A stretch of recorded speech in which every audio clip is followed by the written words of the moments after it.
श्री स्वामी समर्थ. जयशंकर.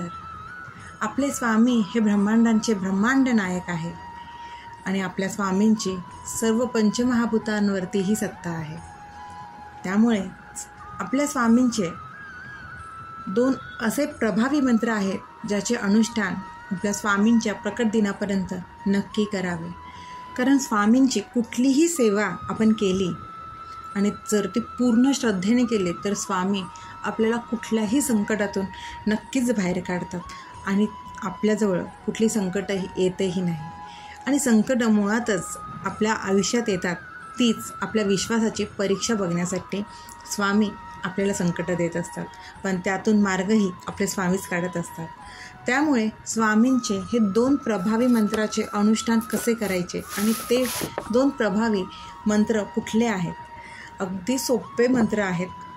त्या मंत्राचं अनुष्ठान महाराजांच्या प्रकट दिनापर्यंत नक्की करा.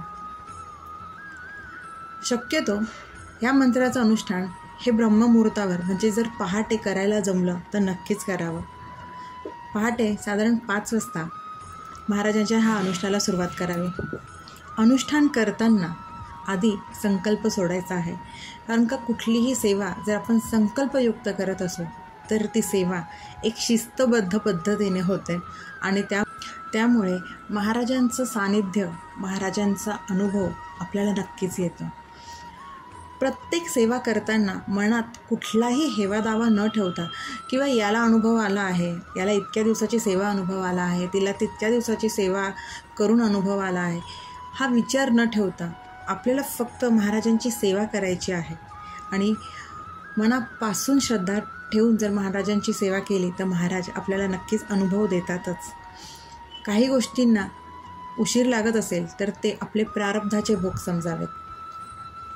ज्या दिवशी तुम्ही अनुष्ठानाला सुरुवात करणार असाल त्या दिवशी महाराजांच्या मठात जाऊन महाराजांना नारळ, पेढे जे तुम्हाला अर्पण करायचं असेल महाराजांना ते करावं आणि महाराजांना विनंती करावी की तुम्ही जे अनुष्ठान करणार आहात ते निर्विघ्नपणे पार पडू देत.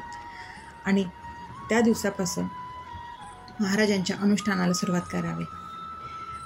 नियम असेच आहेत की या दिवशी स्वच्छ कपडे घालून आसन घेऊन बसावं. आपण पहिल्या दिवशी ज्या जागेवर बसणार तीच जागा आणि तेच आसन आपलं अनुष्ठान पूर्ण होईपर्यंत असावं. महाराजांच्या या मंत्रांचं अनुष्ठान आपल्याला 11 दिवस करायचं आहे. जर तुम्हाला 21 दिवस करायचं असेल तर 21 दिवसही करू शकतात. आणि संकल्पयुक्त सेवा करतायत म्हणजेच ब्रह्मचर्य, मांसाहार आणि परान्नवर्ज्य हे नियम आहेतच. तुम्हाला जमेल तसा नैवेद्य महाराजांना दाखवू शकतात. महाराज फक्त आपली श्रद्धा आणि भक्ती बघतात, त्यामुळे जमेल तसा नैवेद्य महाराजांना दाखवा. अनुष्ठानाला सुरुवात करण्याआधी गणपतीला वंदन करूनच करावे आणि ज्यांना सकाळी जमणार नसेल त्यांनी संध्याकाळी हे अनुष्ठान केलं तरीही चालेल.